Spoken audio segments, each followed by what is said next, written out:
headache. But in some cases, if you sink old junk into the water, it can provide an environmental and an economic benefit. Joining me now from Atlanta to discuss the business of creating artificial reefs is David Walter. He is the founder and the owner of Walter Marine. Welcome to Taking Stock. David, explain, what is it about making an artificial reef which can change the natural habitat? Well, in the northern Gulf of Mexico, we have a flat, sandy desert bottom. And if you put something there, it creates a habitat for bottom-dwelling fish. It takes about a year for it to become a fully functioning habitat, but we have proven that it actually creates fish. And we use those in a variety of things. We use them for fishing reefs, for diving reefs. We make a snorkeling reef. We have wave attenuators, oyster reefs, estuary enhancement. We have several different models that we use for different purposes.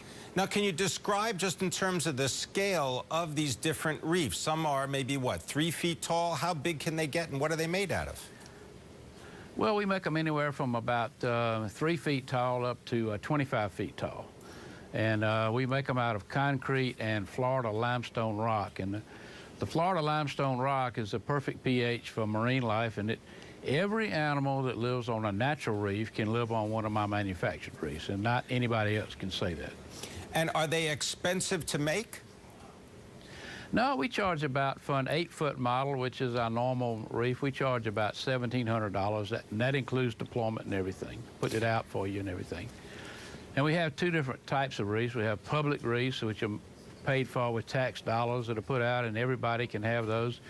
And in Alabama, we have a private reef program where individual fishermen can make their own reefs, and so we do a lot of those. And they can't own the reef, but they can. The location is secret, and we have a 1,200 square mile area they can use to put the reefs in. David Walter, can you describe the process of deploying these kinds of reefs? Well, we have a vessel called the Maranatha. It's an old Coast Guard buoy tender, and we converted it to do reefs. And we can carry about 6 of these 6,000-pound reefs on board, and we can deploy one of those every 3 minutes. So we go out with the vessel, and we stop at locations using the GPS coordinates, and we set the reefs over the side, drop it to the bottom, and then release it. Tell us about We also do... Yeah, go ahead. We also do ships. I've done about 14 ships. That may be the most anybody else has done. I don't know, but we do ships occasionally, which are for divers. Divers love to dive ships, so we sometimes will locate an old ship, and then we'll find some entity, some government entity that wants to buy it, and maybe the community will come together and put some money together to buy the ship, and we'll take that out and sink that as well. Now, one of the more recent sinkings of a ship involved a ship called the Lulu. Tell us about that.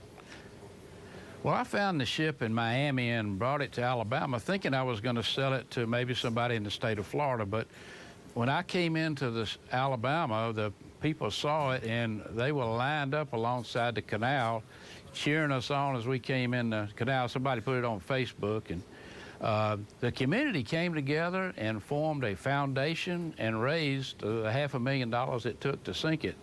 And Jimmy Buffett's sister, Lulu, has a restaurant, and she put up the bulk of the money, and they named it the Lulu.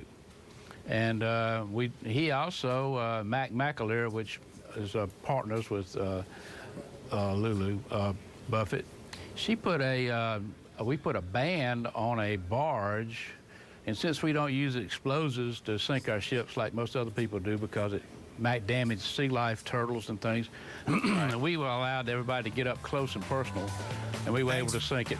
Thanks for sharing this story. David Walter, founder, owner, Walter Marine.